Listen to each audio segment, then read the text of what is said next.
Bueno, acá estando Elena y estando Leonardo, ¿te gustaría como presentarte? ¿Te sentís a gusto presentándote? ¿A quién? ¿A Elena o a mí? A vos, Leonardo, sos la estrella de este encuentro. No, como la estrella. Y claro que Eh, sí, sí, un poquito sos la estrella. Claro que sí, te queremos escuchar y si tenés ganas de contarnos por ahí a qué te dedicás, conocerte un poco más. Bien ahí. Bueno, yo estudié la licenciatura en psicología, me recibí en el año 2003, van a ser 20, ya fueron 20 años. Mira, Y después, bueno, me seguí nutriendo, trabajé en hospital público, en concurrencia, de salud mental en el Hospital Muniz, eh, que veíamos, aprendí muchísimo, veíamos casos fundamentalmente de VIH, que es como la gran especialidad del hospital. Y igual atiende cualquier tipo de patología infecciosa, de lo que sea, es un hospital especializado. Pero bueno, la gran mayoría de HIV. Y desde la psicología, que es un grupo de trabajo interesante, el del HOSPI, y aprendí bastante.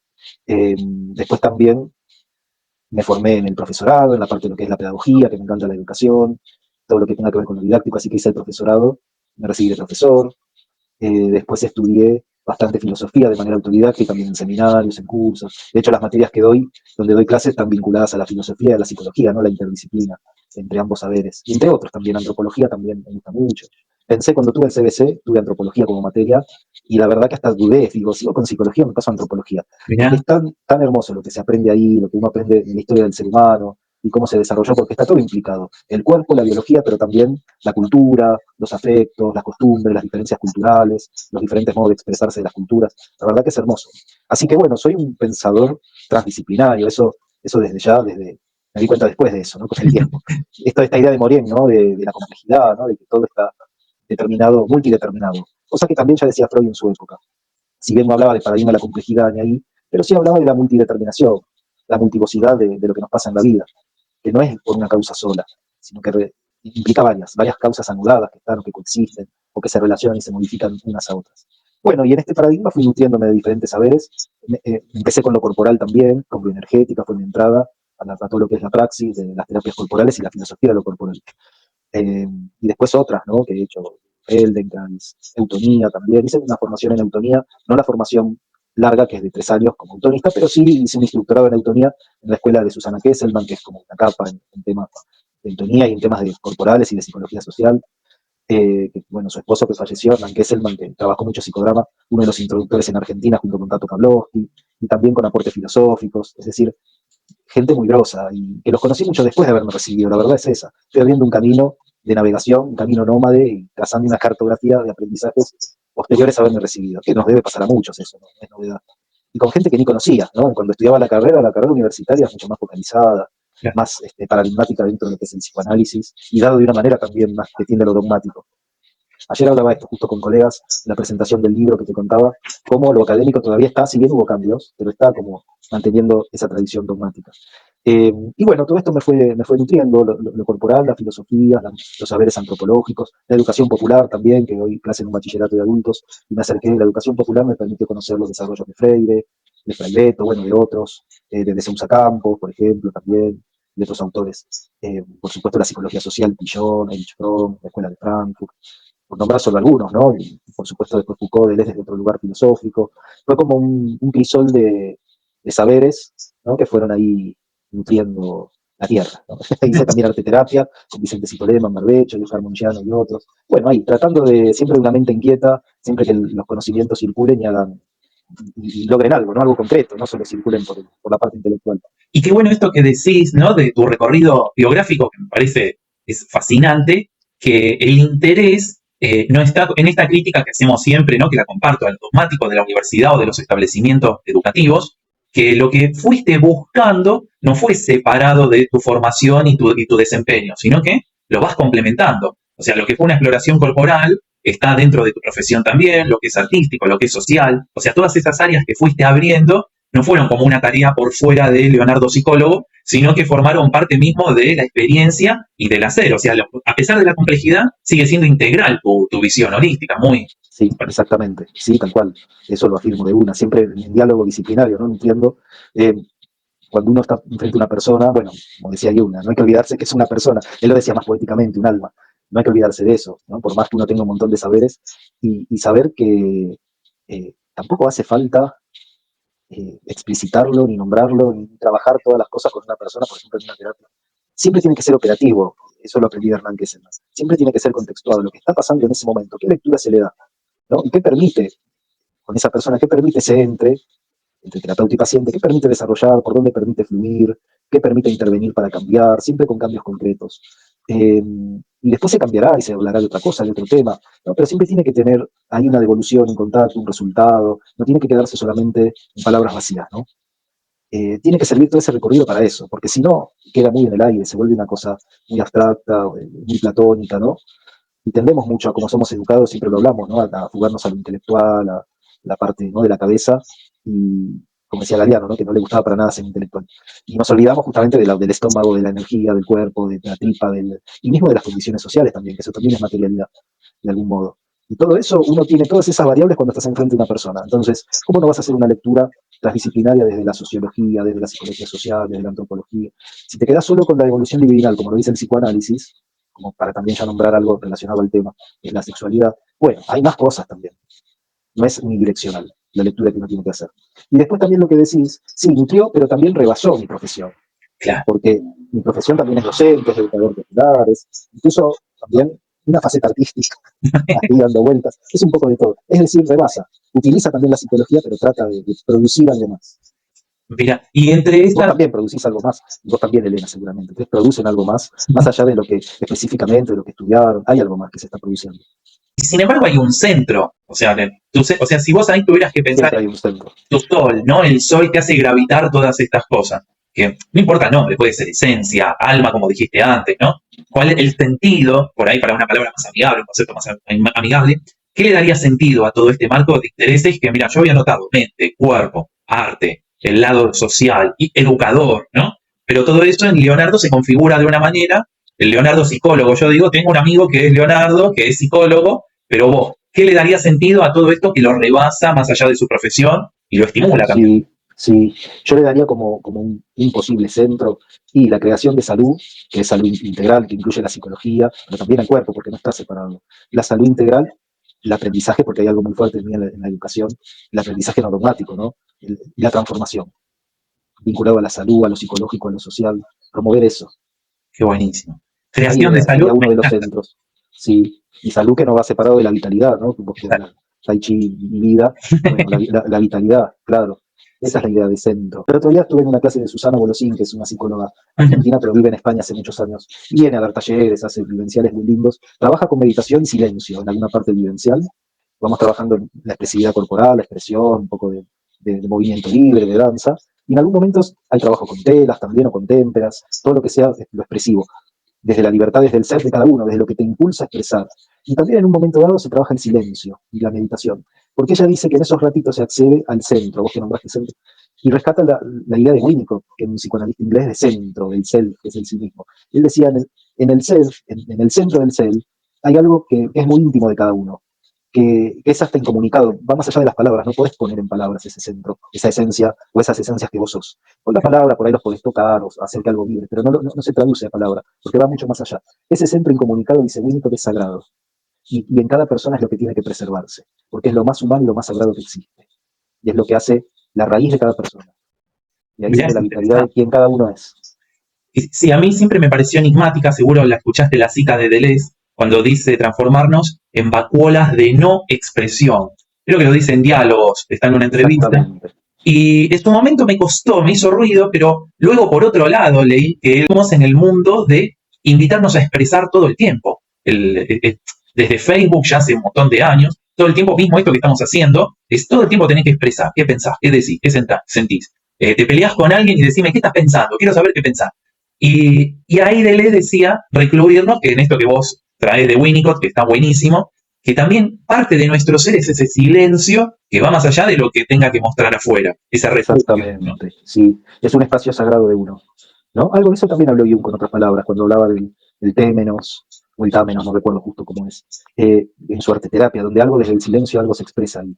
Que es un silencio que no es falso, ojo, porque está el silencio falso, el silencio que te obligan a callar, el silencio que uno mismo se reprime. No es ese silencio, no es el silencio de la famosa enfermera, ¿no? El silencio de salud, ese silencio no es salud, es otro silencio, ¿no? El que ellos se refieren. Es de la quietud reflexiva, es del de estar siendo, desde lo que te diría Kush, es eso mismo, mira, cómo todos llegan en diagonales a cosas muy parecidas, cada uno con sus palabras. Ese estar siendo natural que habla Kush, con la naturaleza, ese fluir, a diferencia del occidental europeo que es el ser, más cerrado, es el ser y el mostrarse, porque ese ser que habla esa filosofía más de corte racional, europeo, es un ser que se muestra, es un ser que tiene que tener su potencia de demostrar quién es, que no es el que se refiere Kush, que es el estar siendo, que se relaciona más con este silencio propio de cada uno, este fluir con la vida, este espacio, que paradójicamente es el espacio creador, porque en esos momentos te viene la inspiración, te vienen ideas, te vienen un montón de, de afectos y de cuestiones que te pueden permitir crear y que te traen alivio y que te ordenan, no te organizan también en tu interioridad esos momentos de silencio, porque es otro silencio, no vuelvo a repetir, no es el silencio de que te tenés que callar por mandato, Claro, ¿no? No claro, se refiere a eso. exacto. Una cosa, claro, ahí mira, dijiste, una cosa es callarte y otra vivir el silencio, ¿no? Estar en el silencio para ser anicuyanos. Y las palabras adquieren valor por los espacios, por los silencios. Exactamente, sí, acuerdo totalmente, igual que la música. La Eso. música tiene mucho silencio, porque si no hay silencio no hay música. Tiene que haber una pausa entre las melodías, entre las notas, unas que duran más, otras menos. Y en esos intervalos es donde adquiere el valor por oposición, no va adquiriendo el valor el sonido. El silencio ahí lo organiza.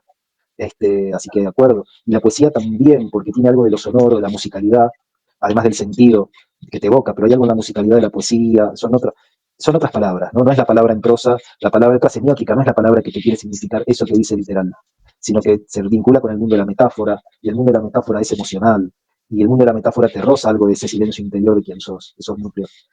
¿Se entiende? Es como que por eso la poesía y la música evocan cosas profundas también, porque van más allá de lo que dicen, del contenido, Sí. sino Y que en el- evocan otras cosas. Interpretar lo que no se dice, de lo que se dice. Es como pasa en fotografía, que vos decís, vos en fotografía, a veces una imagen está construida desde lo que no se ve. O sea, la interpretación tuya parte más desde lo que falta que de lo que te está mostrando. En literatura pasa lo mismo a veces. en estas diagonales de tu recorrido, vos hablabas de ese sentido de tu ser en la creación de salud integral, ¿no? Entonces yo desde ahí te quisiera preguntar cómo se vincula, ¿no? La diagonal entre crear salud con sexualidad y que el trasfondo que habíamos pensado es que de alguna manera también es político, no es solamente una cuestión del individuo organicista, biologicista, sino que está dentro de un entramado. Hay mucho que se dice y que circula, pero hay cosas que no se dicen, eso sí, eso sí. Bueno, el tema de la sexualidad y de las diagonales, o de lo que hablamos siempre, cualquier tema, hay tantas diagonales que es como La Plata, es como la ciudad de La Plata. Sería, ¿no? Sería muy amplio. Sí, Yo anoté, hice, como siempre, una de la tramoya, tu tramoya de hice, conceptos. hice acá, anoté varias ideas, ideas fuerza, me gusta ese otro término también muy lindo, las ideas Traemos. fuerza, no, no ideas vacías. Pueden haber muchas, yo anoté algunas. Y me interesa destacar esto, el concepto amplio y transdisciplinario de la sexualidad, porque vos decías algo muy importante, que es la sexualidad vista desde el paradigma médico clásico. Tampoco es el médico de hoy día, que también tiene una transdisciplinaridad mayor, la sexología, pero el paradigma clásico, visto desde la medicina dura, es una sexualidad unida a lo orgánico, a lo biológico, a la parte biológica del cuerpo. Sí, lo que anda bien y lo que no anda bien, y lo que falla. Lo que es normal, porque esto acá se mete en lo político también, lo biopolítico, lo que es normal y lo que no es normal, lo que debe hacerse y lo que no. ¿No es cierto? Entonces, lo que permitió el psicoanálisis, por ejemplo, con los trabajos de Freud y de los que le siguieron, fue trabajar un concepto más amplio de la sexualidad, desligarlo al concepto biológico. Desligarlo no significa que no esté conectado con el cuerpo, eso es otra cosa. La sexualidad es cuerpo, no puede estar separada del cuerpo, ¿no es cierto? Pero otra cosa es interpretarla en términos médicos biologicistas, que esa es otra visión, que es reduccionista. ¿Sí? Aplicarla solo a lo que tiene que ver con los genitales, por ejemplo, también el reduccionismo. ¿No? Cuando la sexualidad desde el psicoanálisis sabe que es un concepto mucho más amplio y es una actividad fundamental, es una de las actividades humanas fundamentales. Aunque para Freud es la actividad humana por excelencia, porque es el motor energético que nos permite vivir, lo que alimenta la libido, como la nafta de nuestro psiquismo, tiene raíz en la sexualidad para Freud. Y la sexualidad la describe como obtener satisfacción y placer en lo que uno haga. También la desvincula de la cuestión meramente genital y de tener relaciones sexuales, es mucho más amplio. Tiene que ver con todas las manifestaciones afectivas y placenteras. Leer un buen libro, que antes hablábamos de eso, cuando empezamos la charla, leer un buen libro se puede vincular con un placer sexual también, porque nos da satisfacción. No necesariamente un libro que hable de sexualidad, una poesía que nos traslade a otro estado y uno sienta satisfacción. Ahí hay algo de lo sexual que se despliega. El psicoanálisis va a decir de manera sublimada, ¿no es cierto? No de manera directa. Eso es importante aclararlo. Pero como la sexualidad es motor y va a estar en todo lo que contenga placer, todo lo que uno se sienta expandido hacia el afuera, hacia el mundo, todo lo que tenga que ver con la nutrición, todo lo que nos haga bien, tiene un componente sexual. ¿Sí? Y el otro ejemplo clásico que toma Freud para explicar esto es el bebé, cuando la mamá lo alimenta, El bebé se nutre, es una función fisiológica porque se está alimentando. Pero cuando la mamá le da el pecho, o la mamadera, no importa, le está dando algo más que alimento físico, porque lo está sosteniendo, lo está mirando, le está hablando, lo está acariciando, ¿no es cierto? Es una cuestión mucho más amplia que el alimento biológico, que la función fisiológica.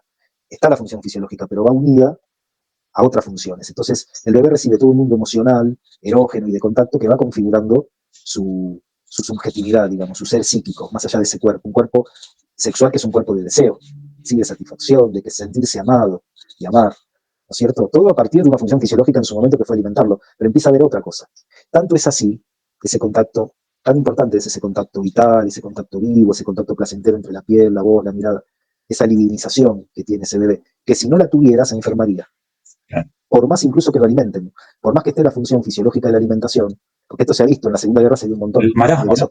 claro, en bebés dejados de lado, o bebés hospitalizados que le daban de comer, los alimentaban, estaban con suero, con vía, con lo que fisiológicamente estaban hemodinámicamente compensados, digamos, para usar un término médico. No había desnutrición, no había deshidratación, no había y la temperatura, todas las funciones fisiológicas estaban cuidadas, pero eran bebés que no eran tocados, no eran hablados, no eran tocados, no sentían ese calorcito humano, ¿no es cierto? Entonces esos bebés les bajaban las defensas y se enfermaban. Algunos gravemente, hasta morir, y algunos hasta casi morir. Claro, y faltaba otra cosa, que era el contacto. Ese contacto que nos vuelve humanos, nos vuelve vivos, que es este contacto corporal. Algo de la sexualidad para el psicoanálisis se juega ahí, en este ejemplo que te doy, como para que se entienda. Que Sí. es algo que excede la fisiología y excede mucho, pero muchísimo más la cuestión que estamos acostumbrados a asociar, que es lo genital, es la descarga del placer. Es mucho más que eso.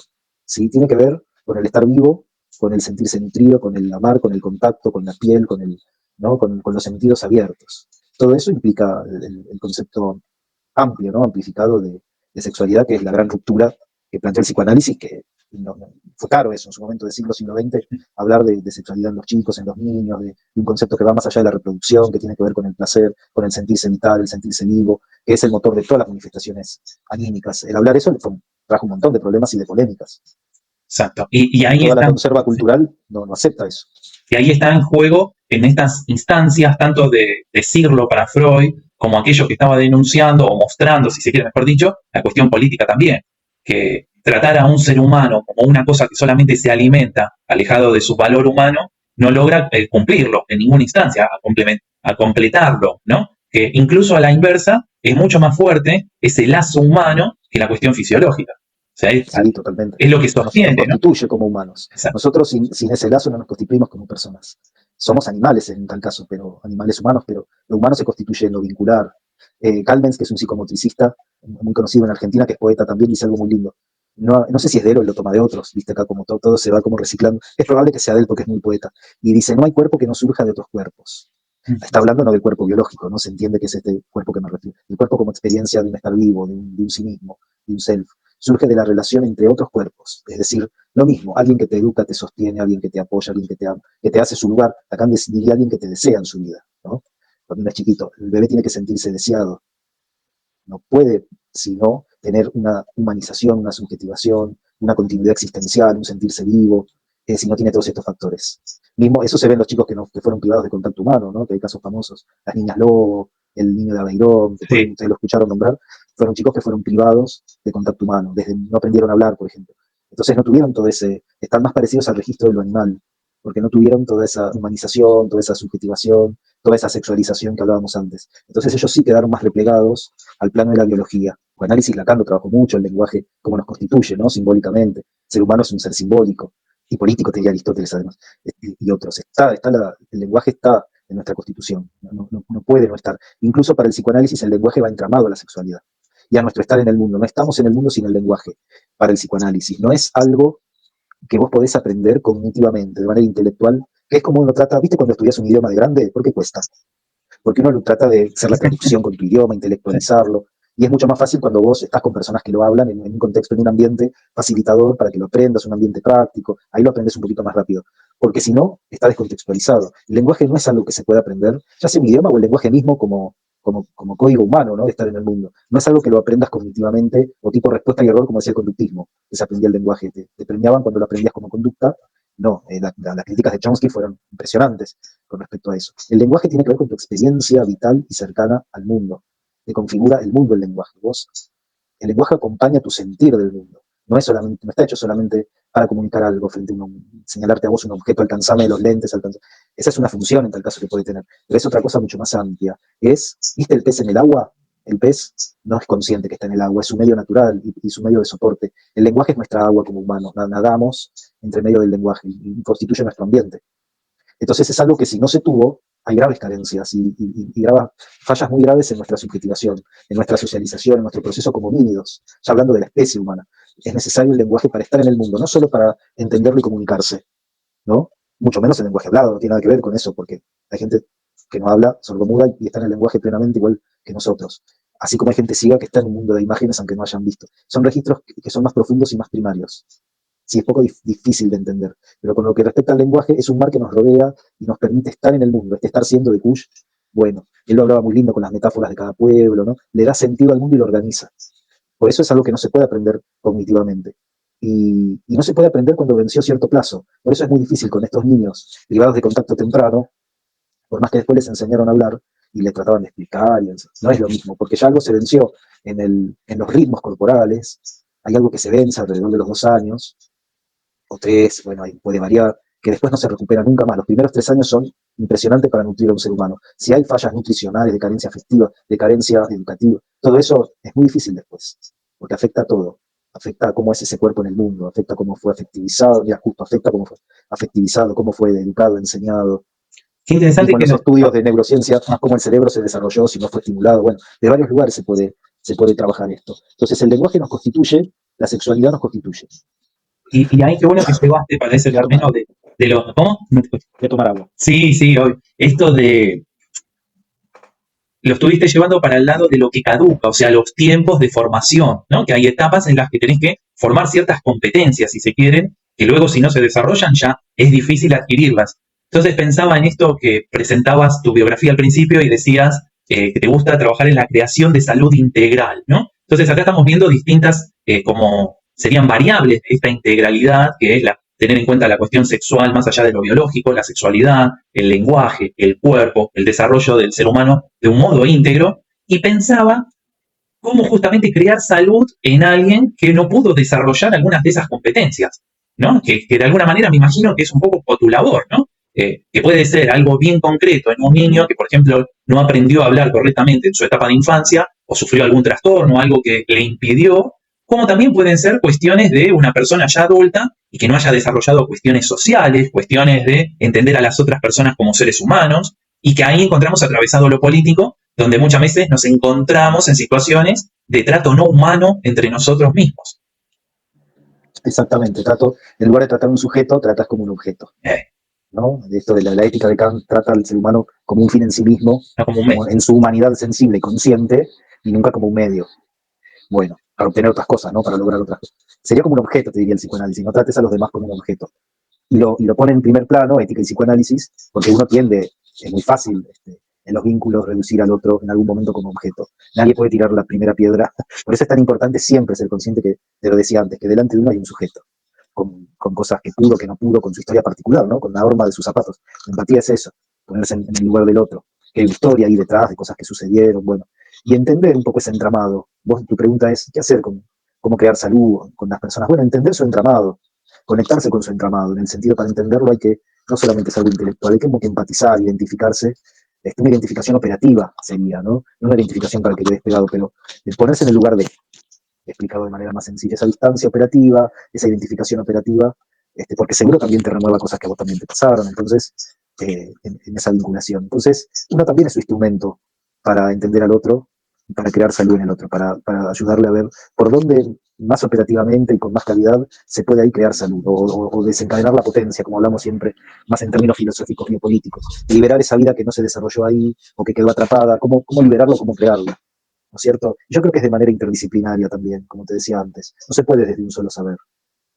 Creo que tiene que ver... a mí me gusta mucho la idea que tenía un psicólogo Pichon ni hablar, ¿no? Pichon Rivière, cuando habla de planificar la esperanza y siempre ese vínculo con otros. Pero hay una idea muy práctica que la planteaba, por ejemplo, Peirce, que era un psicólogo gestáltico que rompió con el psicoanálisis. Bueno, fue uno de los primeros que desarrolló la Gestalt como tipo de terapia, ¿no? La psicología gestáltica ya existía, más como psicología académica y filosófica, pero él lo trabajó más por el lado de la terapia, con ideas muy locas. Bueno, después se separó de la mujer y ella siguió desarrollando como una Gestalt más seria, y él se fue más para el plano del New Age. ¿No? Pero tenía una idea muy interesante, que era un desarrollo integral y saludable de una persona, o una terapia íntegra, involucra 3 niveles, 3 áreas.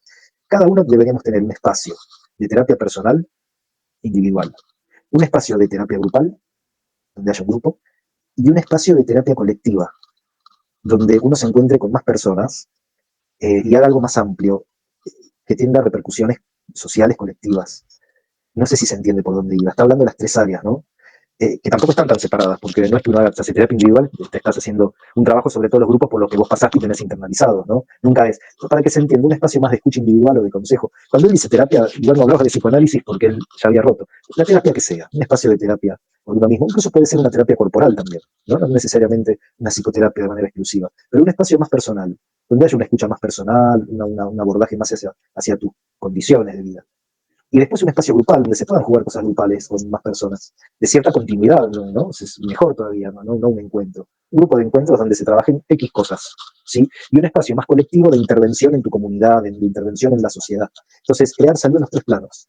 Eso es lo que verdaderamente tendríamos que disponer todos. Es decir, que la cosa no funciona para que podamos tenerlos todos esos 3. Yo trato de tenerlos, pero es difícil, esos 3 ámbitos, ¿no es cierto? Por lo general, lo operativo que es para la sociedad esta racional, capitalista, lo instrumentalista, lo que decimos siempre, es mandar a un lugar cuando algo no funciona bien y cuando no sos productivo en algo. Entonces, el psicólogo o el psicopedagogo o el nene que está en la escuela. Cuando algo falla desde el paradigma de la enfermedad, en lugar de la creatividad, la prevención, el desarrollo, no. Cuando algo falla recién ahí, encima como castigo además, esto entre líneas, tiene que ir, ese sujeto hay que estudiarlo. Hay que mandarlo al psicólogo. Al psicólogo, claro, está loco o puede estar loco, hay que mandarlo al psicólogo, al psicopedagogo, a quien sea, o al médico cuando hay una falla. Gastón siempre es muy importante, ¿no? La alimentación como algo preventivo es crear salud también, antes de que vos tengas que ir al médico, ¿no? Eso siempre lo cuenta muy bien Gastón. Cuando tengas que ir al médico ya por un problema establecido, lo que es prevención primaria, también es crear salud, antes de que haya que tener otros abordajes.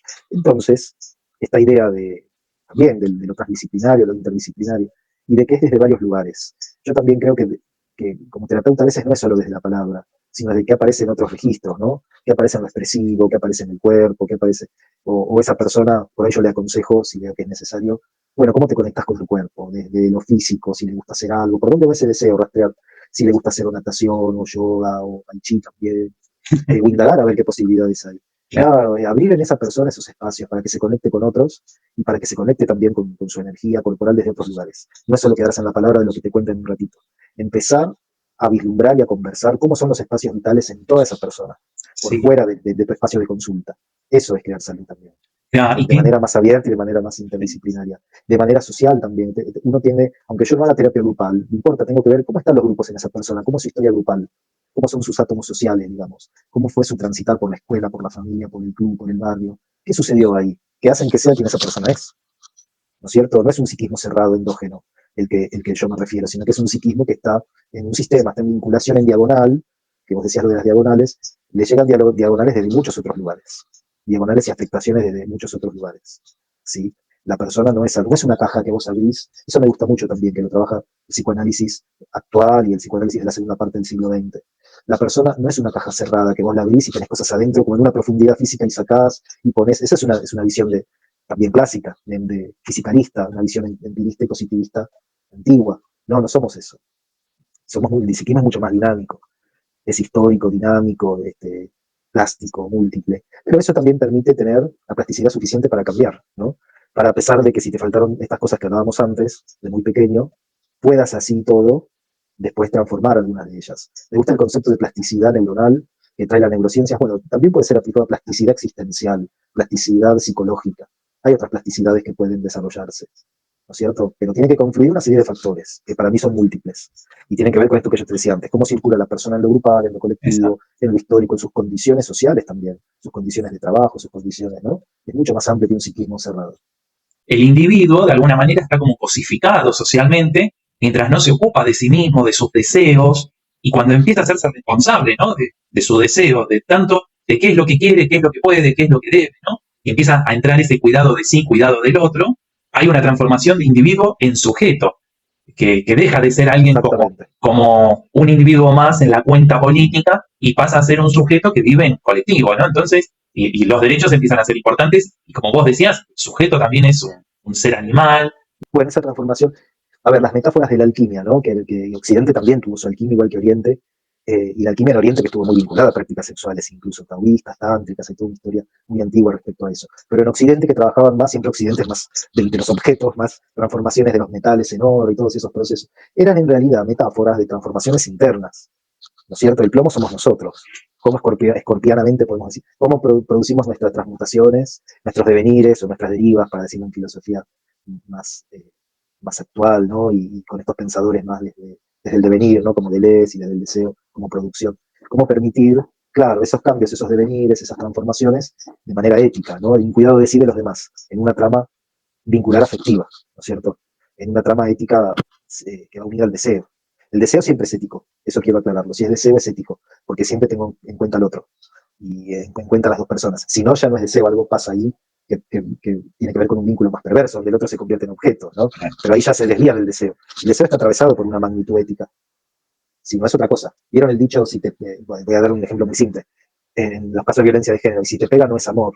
Y claro, es posesión, no es amor. Algo ahí en el vínculo está perturbado. Si te pega, claro que no es amor. Y Leonardo, para ir dándole un cierre a esto que voy a editar, porque hay materiales y surgieron un montón de temas interesantes, ¿qué conceptos te quedó ahí en la tramoya que quieras agregar? Me quedó, por ejemplo, la idea de pulsión, ¿no? Que va ligado a lo sexual desde el psicoanálisis. La pulsión está en un entre, siempre que nos gustan esos conceptos intermedios, transicionales, como diría Winnicott. La pulsión está en un entre, porque no es algo meramente psíquico y simbólico, porque eso no existe, hay algo platónico, ¿no? No existe. Y es algo que tampoco es meramente biológico corporal. La pulsión, que el ser humano es pulsional, es un borde, es liminal, es un borde entre la mente y el cuerpo, ahí está la pulsión. Sí, es algo que necesita del cuerpo, pero tampoco se reduce al cuerpo. Vieron, por ejemplo, yo a los chicos cuando les explico psicoanálisis les doy el ejemplo. La pulsión siempre tiene un objeto. Cuando vos comes porque tenés hambre, es una necesidad del plano biológico, fisiológico. Vos no comes más cuando no tenés hambre. Listo, se acabó. Cuando vos tomas porque tenés sed, dejas de tomar cuando no tenés sed. Incluso tomás solo agua. Pero no comemos así, comemos de manera pulsional. Entonces comemos más allá de la necesidad fisiológica, comemos por deseo. Entonces nos gusta comer más de la cuenta y lo que nos gusta lo repetimos, a veces compulsivamente, ahí está la pulsión compulsiva, porque nos gusta. La persona que fuma, a ver, algo de la pulsión oral, o mismo al comer demasiado, o los problemas con la bulimia, los trastornos alimentarios, bulimia, anorexia. Bueno, hay algo ahí que pasa en la pulsión con el objeto, en la oralidad, que circula de otra manera, que no nos termina haciendo bien quizás. Pero de por sí el deseo, que va unido a la pulsión, va más allá de lo fisiológico.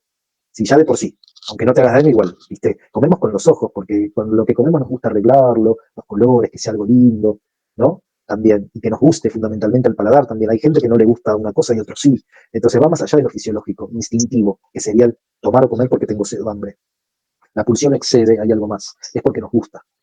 Ese es el concepto de pulsión, ese plus, que lo haces más allá de lo fisiológico, es lo pulsional, que no es instintivo, que necesita del cuerpo como apoyatura, hay una apoyatura corporal, pero no es meramente el cuerpo de la biología, es otro plano de existencia, que es el libidinal y del deseo. La sexualidad es eso también, hay un plano libidinal y del deseo que va más allá primero de la función de reproducción, además, y más allá de lo genital. Por eso las políticas más conservadoras y biologicistas, esto hay que mencionarlo, lo quieren retrotraer a eso. No, si uno escucha los discursos, no quiero ahí meterme en lo partidario, ni mucho menos, pero si uno escucha políticos más cerca de las ideas de ultraderecha, de derecha, cuando hablan de la construcción del género como identidad de la sexualidad, vuelven una y otra vez al plano fisiológico, porque es natural o porque Dios lo quiere, te ponen esas grandes causas como mandatos, como fuentes unidireccionales que te plantean cómo deben ser las cosas. El ser humano es mucho más diverso y abierto a eso, y más pulsional deseante. De que como seres hablantes y estar siendo en el mundo, somos seres de la diversidad. Entonces, no estamos delimitados por una sola esfera y por una sola manera de ser en el mundo y de hacer las cosas, sino que hay que habitar habita un compromiso y un hacer con el cuerpo también. Hay que habitar el mundo de diversas maneras, acordes a nuestros centros y a nuestros deseos. Muchas gracias, Leonardo. Gracias. A ustedes.